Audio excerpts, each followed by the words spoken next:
So if we go on to the time you was actually in the bill, then you started off in 1984. You've been in it until very, very recently. Your early days on the bill, I mean, was it was that your very first mainstream acting? You've done various bits before, but I take it that was your first serious role as PC Tony Stamp. I think as far as television was concerned, yeah. Because obviously in repertory theatre I played over 160 characters, so I'd had a lot of experience, a lot of leads in the plays and in the musicals on stage. But the bill really was my break into mainstream television. And of course, at the time, we could never imagine that I'd be playing that character for 25 years. I mean, you can't plan that sort of thing. My contract in the early days, because they only made 8 or 10 episodes a year in those days, and so the rest of the year we were off working, and what happened was the producers would give you a rough idea of when they were going to go back next into series, and you try and plan your year around the shooting schedules of the bill.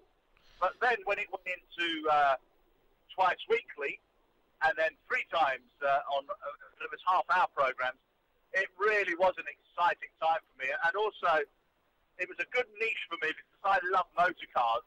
I have a racing license. I do all sorts of training videos for all sorts of people where cars and trucks and vans are involved.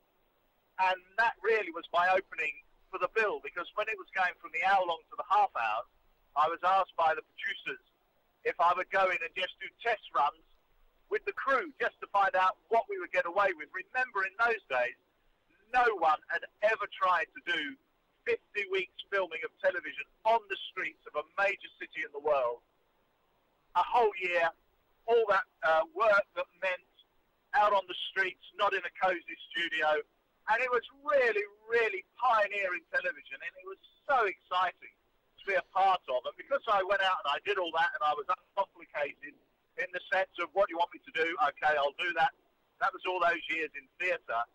And so when the thank you came back for doing an almost thankless task, although I had a ball, I was very fortunate in that they made this character Stamp, and I was in the area car. It was an exciting piece of policing to be involved in, and fortunately for me, the public loved him. I think because he was an upfront character, wasn't he? You know, he was the first over-the-top character. It was wonderful to play. Yeah, that's right. Because yeah, you've got Reg Hollis has been in it quite a while now and that lot, but everybody kind of took, the public and everyone like that kind of took to PC Tony Stamp. He was, he was like the policeman that everybody wanted in their area, kind of thing.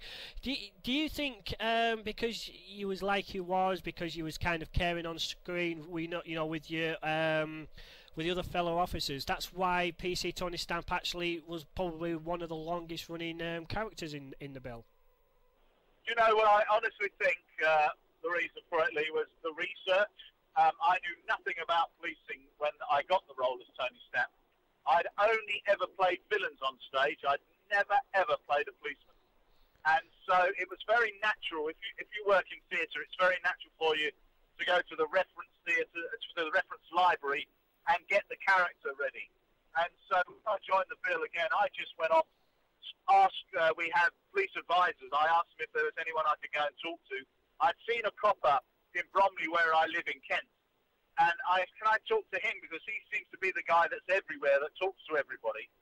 And so it was really the research, and then what I started to do was going out with the area car drivers, very specialised area in policing, and the Metropolitan Police here in London were just superb to me, because they let me go out with the guys. I did 10-hour straight shifts with them. Whatever the radio took us to, I was with them. So at the time, it was also a difficult time. We had the IRA bombing still going on in London. I went into all those situations with them. I went to shooting, stabbing, punch-ups, robberies, everything you could think of. I was just in the area car with the guys, and I saw it for real. So that when we then emulated it on the television program, I think I was just being able to bring a little edge to it, because I'd been there for real. Right, I mean that's interesting point there. I mean, obviously, the bill and real placing and stuff like that. Does the kind of bill ever get criticised from any of the police forces saying no, that isn't really how we do things here in the force and stuff like that, or is everything really, really that much research that everything that you see on the bill would kind of happen in real life in the force today?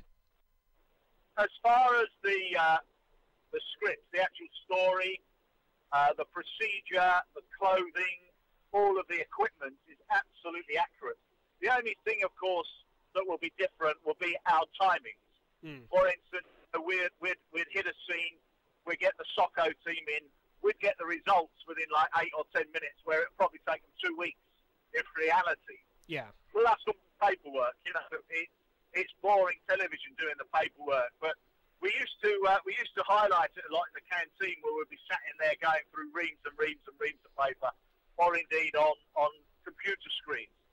But really, the essence of the bill was it was a documentary feel drama. Right. That was his whole heart.